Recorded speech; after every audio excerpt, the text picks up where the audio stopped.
어린 양으로 구원하셨어요.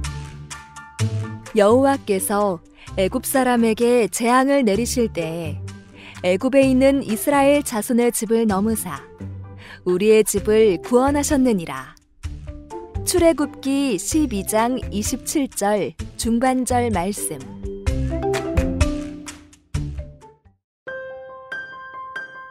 하나님께서 이스라엘 백성을 구원할 놀라운 계획을 가지고 모세를 부르셨다는 성경 이야기 기억하나요? 모세야, 모세야. 하나님께서 모세를 부르셨어요. 애굽 왕 바로에게 가서 전하거라. 내 백성을 보내어 나를 예배할 수 있게 하라. 그렇지 않으면 애굽에 큰 벌을 내릴 것이다. 모세는 바로를 찾아가 하나님의 말씀을 전했어요. 하나님께서 이스라엘 백성을 애굽에서 보내어 하나님을 예배할 수 있도록 하라고 명령하셨습니다. 뭐라고? 안 돼! 내 백성이야! 바로는 하나님의 말씀을 듣지 않았어요. 하나님의 말씀을 듣지 않은 애굽에 어떤 일이 일어났을까요? 하나님의 말씀대로 애굽에 큰 벌이 내려졌어요. 애굽의 강과 마시는 물이 온통 피로 변했어요. 개구리 떼가 온 집에 가득했어요. 바로 왕이 하나님의 말씀을 듣지 않아 계속해서 애굽에 큰 벌을 내리셨어요. 어머!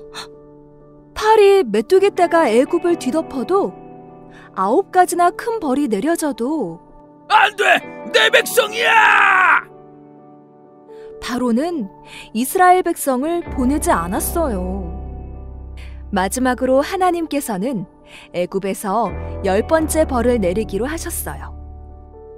그것은 애굽에서 첫째로 태어난 것은 모두 죽는 무서운 벌이에요.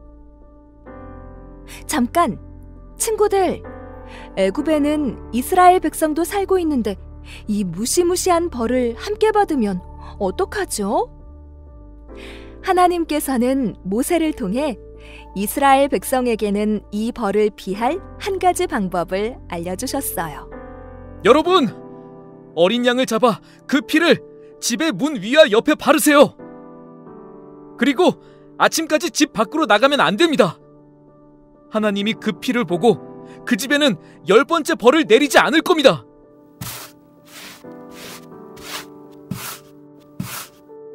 이스라엘 백성은 하나님의 말씀에 순종하며 어린 양을 잡아 그 피를 집의 문 위와 옆에 발랐어요. 그리고 아침이 될 때까지 집 안에 있었어요. 어떻게 되었을까요? 정말 놀랍게도 어린 양의 피가 칠해진 집은 하나님께서 구원해 주셨어요.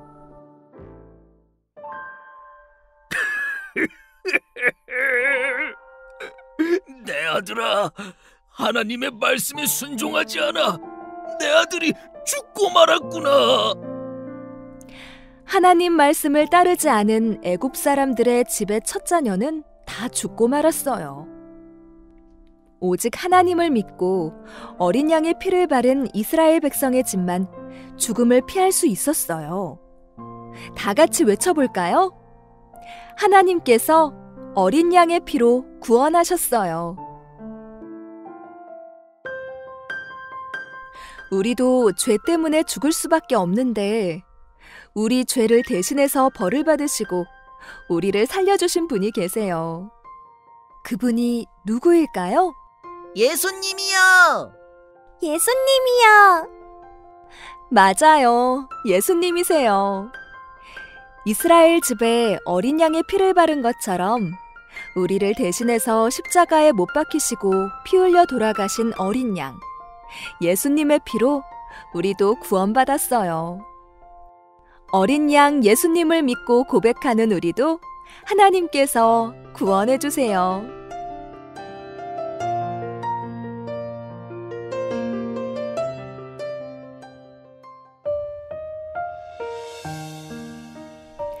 하나님 아버지, 어린 양이신 예수님의 피로 우리를 구원해 주시고 구별된 하나님의 자녀 삼아 주셔서 감사해요. 구원받은 사람답게 구별되게 살도록 도와주세요. 예수님의 이름으로 기도합니다. 아멘.